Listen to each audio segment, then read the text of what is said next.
অতীতের বড় বড় রাজা বাদশাদের একজন বাদশার ঘটনা বলি। বাদশাহ হারুন আর রশিদের নাম আমাদের প্রত্যেকেরই জানা আছে।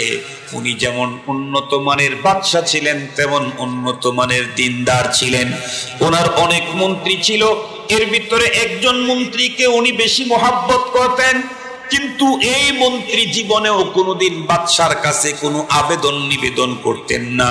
একদিন বাদশা নিজেই চিন্তা করলেন, সমস্ত মন্ত্রীরা আমার কাছ থেকে বিভিন্ন জিনিস তাদের চাহিদা চেয়েছে, পূরণ করলো, কিন্তু এই মন্ত্রী এ পর্যন্ত আমার কাছে কোনো চাহিদা পেশ করলো না।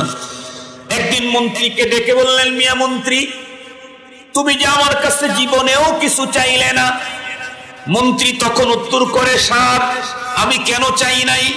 আমি জানি পৃথিবীর যে কোনো মানুষের কাছে চাইলেই মন খারাপ করে, না চাইলেই মন ভালো থাকে। আমি কখনো আমার প্রতি আপনার মন খারাপ হোক এটা আমি চাই না। মন্ত্রীকে তখন বাদশা ডেকে বললেন, আমি তোমাকে অভয় দিলাম, তুমি আমার কাছে চাইলে আমি মন খারাপ করব না, এখন চাও। মন্ত্রী বলেন, স্যার, আমি চাবো না। এরপরে রাজা নিজে অর্ডার করলেন, আমার অর্ডার, তোমাকে কিছু চাইতেই হবে। উনি তখন উত্তর করলেন, আপনি যেহেতু অর্ডার দিয়েছেন, এখন তো রাজার অর্ডার আমাকে মানতেই হয়। এই জন্য আমি একটা জিনিস চাই। বলে কি? আপনি তো জানেন আল্লাহ পাক আমাকে শুধুমাত্র একটা সন্তান দান করেছেন।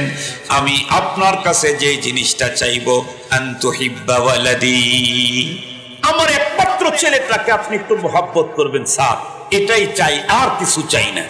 রাজা খুব রেগে গেলেন, এই মিয়া বলো, তুমি কিসের মন্ত্রী মিয়া?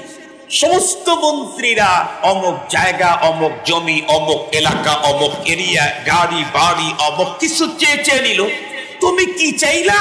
তাও তোমার জন্য না, তোমার সন্তানের জন্য মহব্বত চাইলে। এটা কি কচু চাইলা মিয়া তুমি? মন্ত্রী তখন রাজাকে ডেকে বললেন, স্যার, আপনি যদি ব্যাখ্যা দিতে বলেন, নির্ভয়ে আমি ব্যাখ্যা দিতে পারি। ঠিক আছে, তুমি ব্যাখ্যা দাও। মন্ত্রী তখন উত্তর করলেন, স্যার, আমি যদি ব্যাখ্যা দেই তাহলে বলতে পারি সমস্ত মন্ত্রীরা এ পর্যন্ত সারা জীবন যা যা চেয়ে নিয়েছে, আমার ছোট্ট চাওয়ার মধ্যে তার চাইতে অনেক বেশি আছে। কেমন বেশি আছে বলে শোনেন স্যার।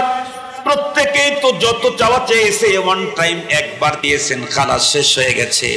আর আমার একমাত্র সন্তানের জন্য আমি আপনার ভালোবাসা চাইলাম। আপনি যদি আমার সন্তানটাকে দিল থেকে মহব্বত করেন, আমার সন্তান তামাম জীবন চলার পথে ফাঁকে ফাঁকে অনেক ভুল বেদবিদ, ভুল ত্রুটি হয়ে যাবে। আপনি আমার সন্তানকে মহব্বতের কারণে যতই ভুল হবে, সব ভুল আপনি ছোট মনে করে ক্ষমা করে দিবেন।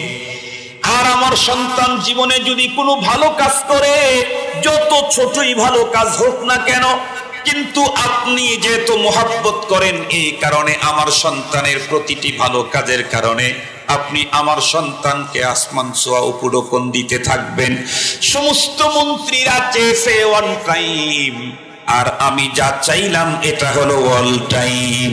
যতদিন পর্যন্ত বেঁচে আছেন, দিনের পরে দিন, রাতের পরে রাত, সপ্তাহ পেরিয়ে মাস, বছর, এরপরে যুগ যুগ ধরে আমার সন্তান আপনার কাছ থেকে আজীবন পেতেই থাকবে। এই জন্য